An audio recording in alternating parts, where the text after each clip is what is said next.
Hello everyone. तो last video में आप लोग पढ़े थे विद्युत द्विध्रुव के बारे में। इसमें पढ़े थे हम लोग कि एक दूसरे से बहुत कम दूरी पर स्थित समान परिमाण एवं विपरीत चिन्ह के दो बिंदु आवेशों के निकाय माने समूह को क्या कहेंगे? विद्युत द्विध्रुव कहेंगे। इसके बाद हम लोग पढ़े थे विद्युत द्विध्रुव के स्ट्रेंथ का माप कैसे करते हैं? विद्युत द्विध्रुव आघूर्ण के द्वारा। ये भी आप लोग पढ़ चुके हैं।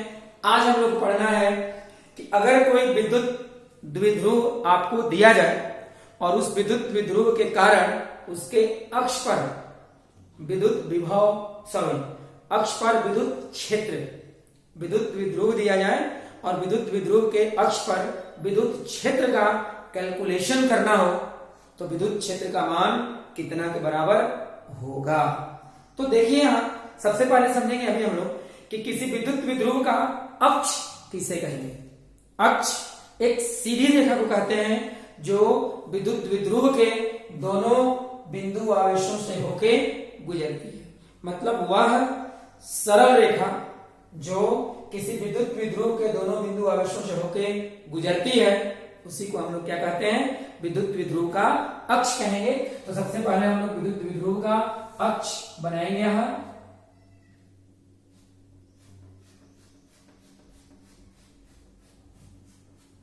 ये अक्ष हो गया और अक्ष पर एक बिंदु मान लीजिए हम ले लेते हैं बिंदु M और इसी बिंदु M पर बताना है कि विद्युत द्विध्रुव के कारण कुल विद्युत क्षेत्र का मान कितना के बराबर होगा।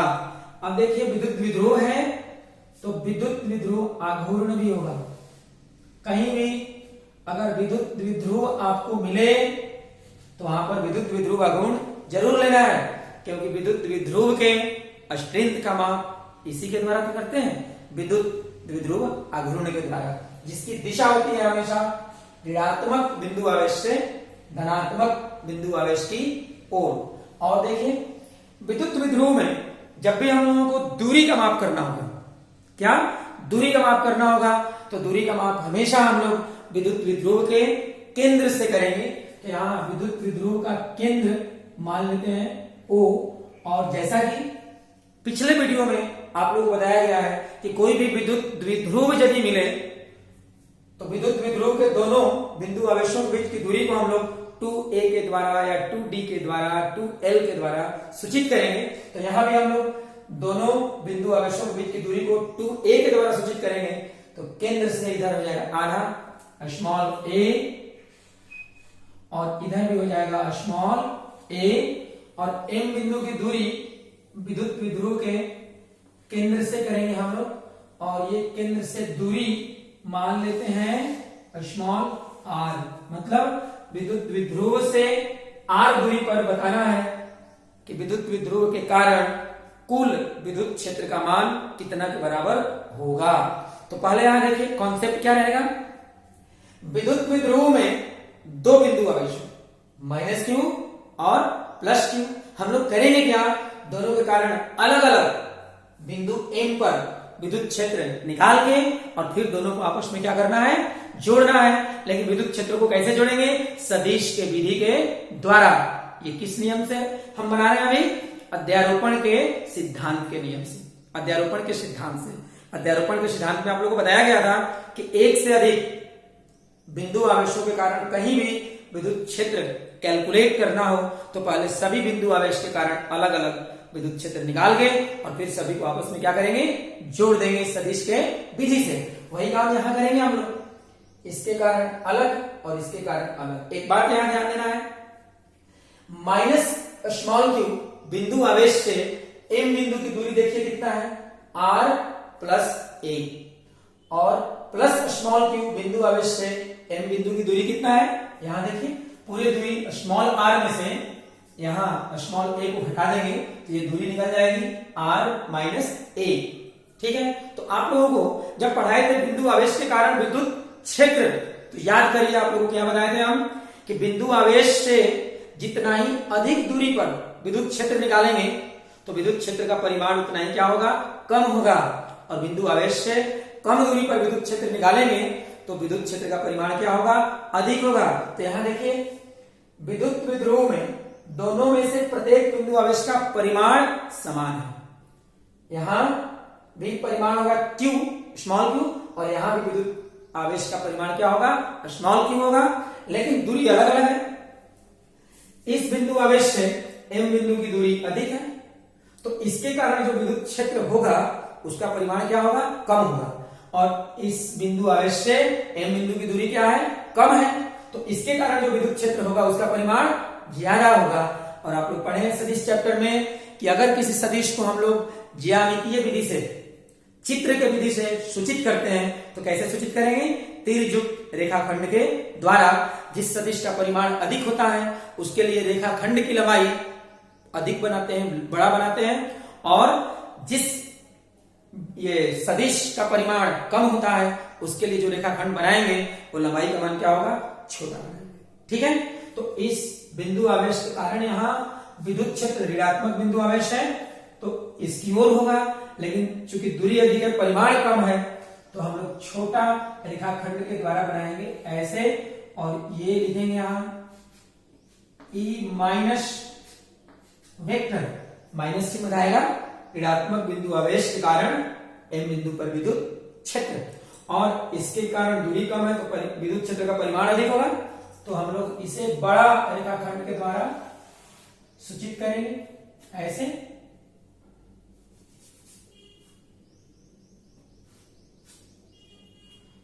और ये हो जाएगा E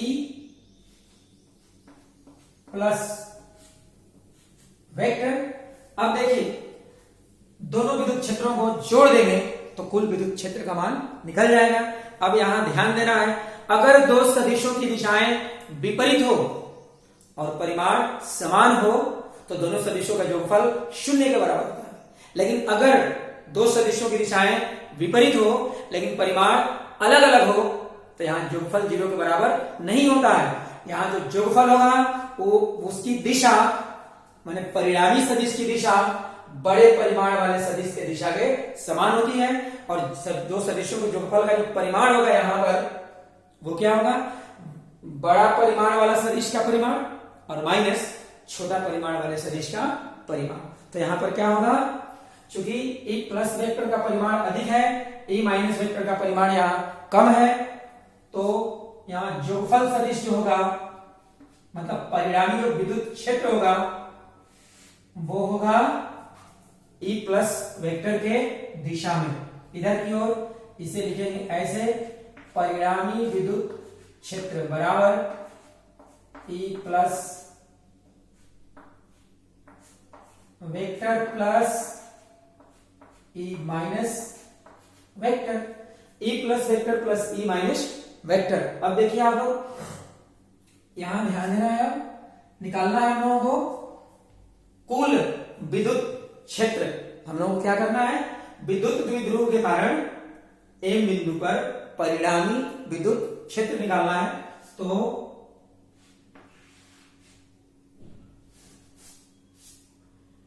यहां पर E वेक्टर निकालेंगे, और सबसे पहले क्या निकालेंगे,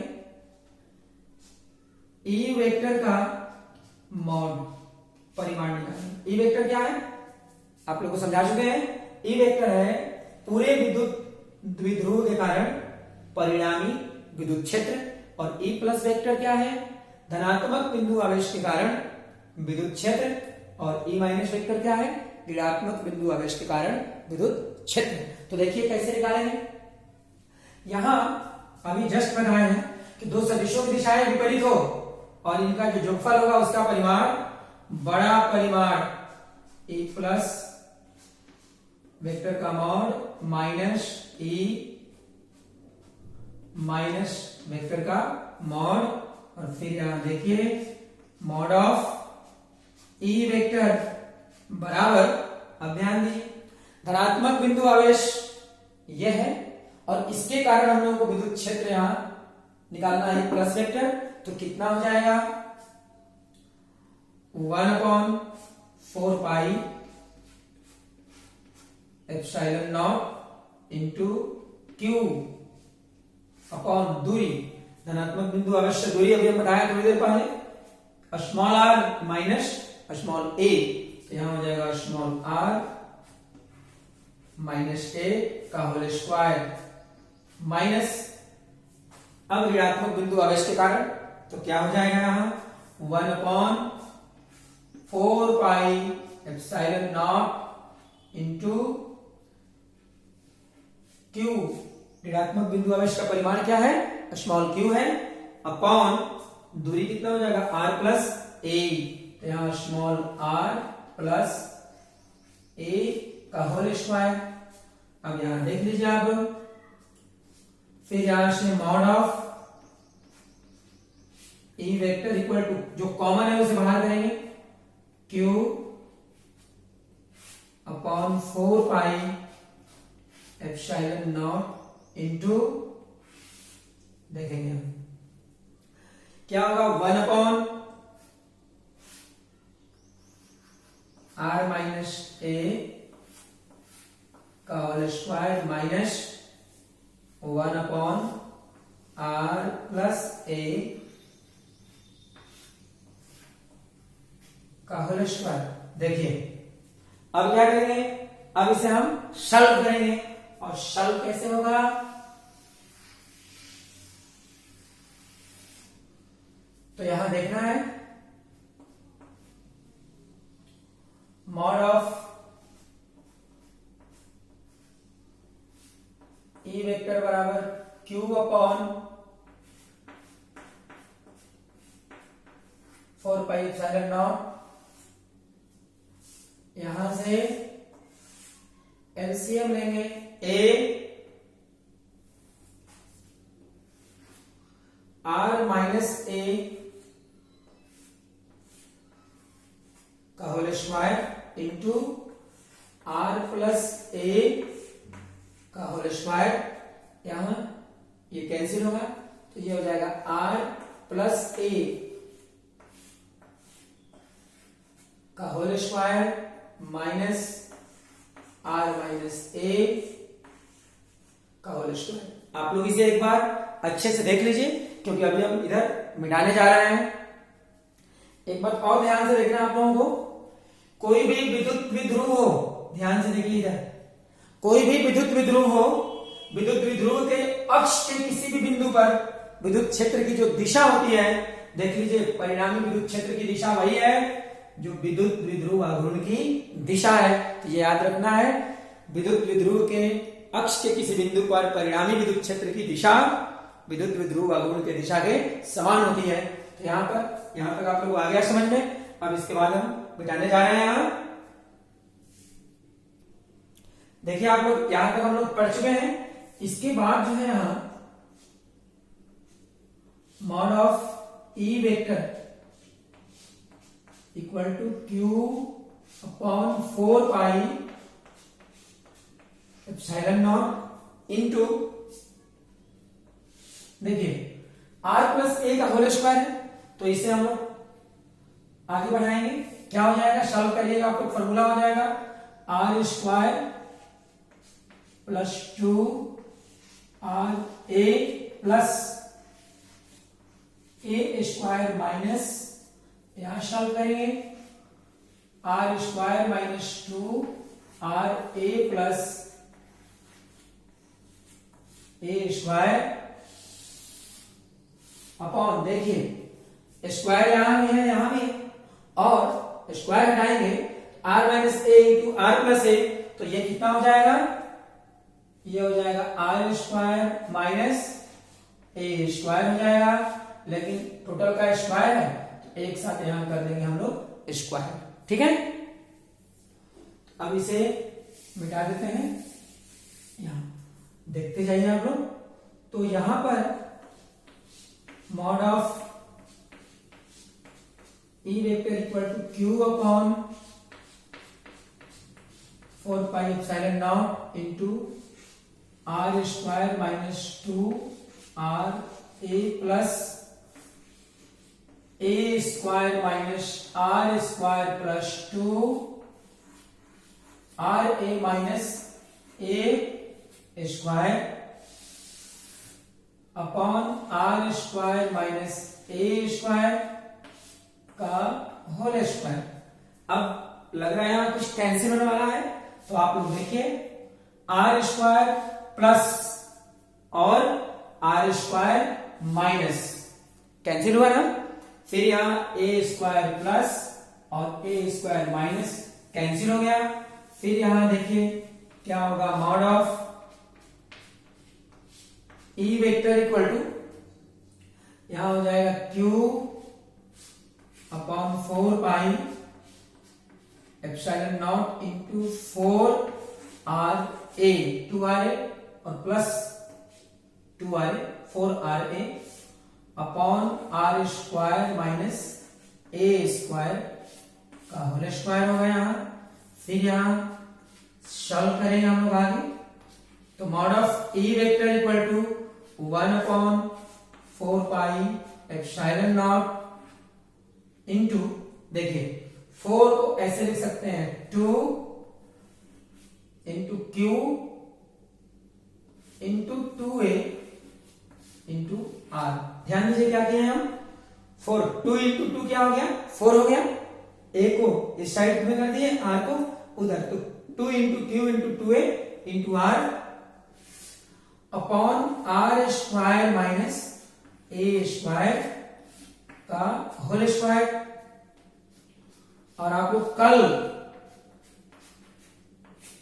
आप लोग पढ़े हुए हैं विद्युत द्विध्रुव आघूर्ण कितना के बराबर होता है, Q इंटू 2a।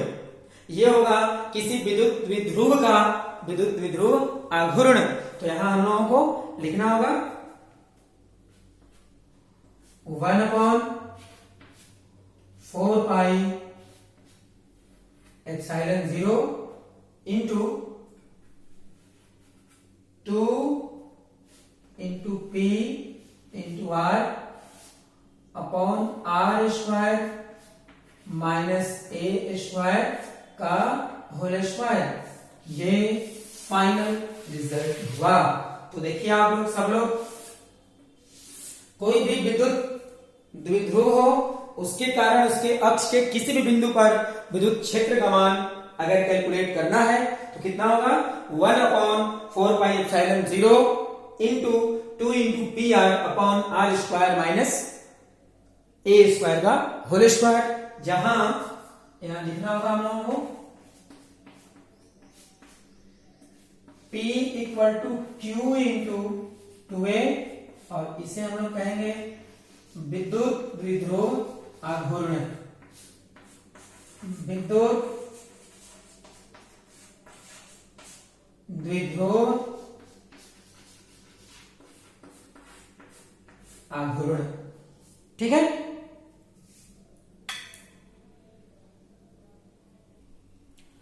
अब यहां ध्यान देना है एक बात, जैसे हम लोग लिए थे विद्युत द्विध्रुव माइनस क्यू प्लस क्यू और अक्ष पर एक बिंदु क्या लिए हैं M। यहां हो गया P वेक्टर, M बिंदु पर विद्युत क्षेत्र इस तरह से है और इस विद्युत क्षेत्र का मान इतना आया है। फिर यहां विद्युत द्विध्रुव के केंद्र से M बिंदु की दूरी कितना ली गई है R, और विद्युत द्विध्रुव के केंद्र से माइनस क्यू की दूरी स्मॉल a और केंद्र से प्लस क्यू की दूरी स्मॉल a। कभी कभी ऐसा दिया रहता है कि मान लीजिए कि विद्युत द्विध्रुव के केंद्र से M बिंदु की जो दूरी r है स्मॉल r, इसका मान बहुत बहुत बड़ा हो 2a से, मतलब विद्युत द्विध्रुव के दोनों बिंदु आवेशों के बीच में जो दूरी है 2a, इस 2a से बहुत बहुत बड़ा हो r। तो r अगर बहुत बहुत बड़ा हो जाए 2a से, तो बताइए a से तो और ना बड़ी हो जाएगी।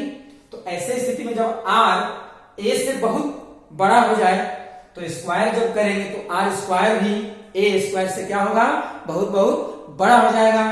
तो हम लोग यहाँ क्या करेंगे, समझने के लिए बहुत बहुत बड़ा को मान लेंगे हाथी और बहुत बहुत छोटा को क्या मान लेंगे, चींटी।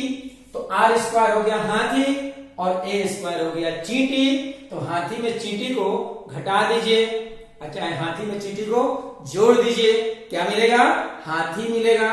तो r square minus a square करेंगे उस कंडीशन में जब r का मान 2a से बहुत बहुत बड़ा है तो ऐसे स्थिति में a स्क्वायर को नगण्य मान लेंगे और केवल क्या रह जाएगा, हाथी, मतलब r स्क्वायर। तो अब यहां लिखना होगा हम लोगों को, यदि स्मॉल r बहुत बहुत बड़ा हो टू a से, तब देखिए क्या हो गया, यहां होगा e वेक्टर का mod equal to 1/4 pi epsilon not into 2p r upon r square का होल स्क्वायर। और फिर हो जाएगा यहां mod of e vector equal to 1/4 pi epsilon not into 2p r upon r to the power 4। तो ये पूरा cancel हो गया, यहां हो जाएगा r टू द पावर 3। तो यहां हो गया mod of e vector equal to, देखते जाइए आप लोग, 1/4 pi epsilon not into 2p upon r cube. यहां ध्यान देना है,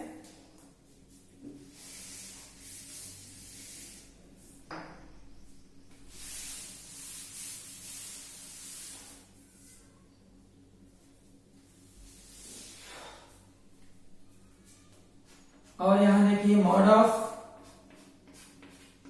ई वेक्टर व्युत्क्रमानुपाती r क्यूब। आप लोग को यहां एक बात नोटिस करना है, नोटिस क्या करना है, अकेला अगर बिंदु आवेश होता, चाहे वो प्लस हो चाहे वो माइनस हो, बिंदु आवेश है तो उसके कारण विद्युत क्षेत्र का परिमाण समानुपाती होता था, व्युत्क्रमानुपाती होता था r स्क्वायर के, दूरी के वर्ग के व्युत्क्रमानुपाती कौन होता है, विद्युत क्षेत्र।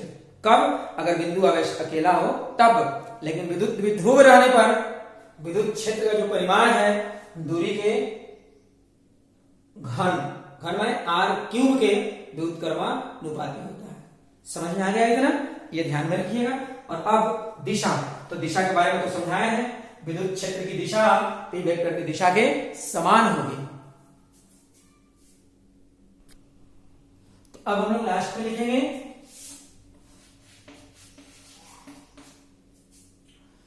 E वेक्टर की दिशा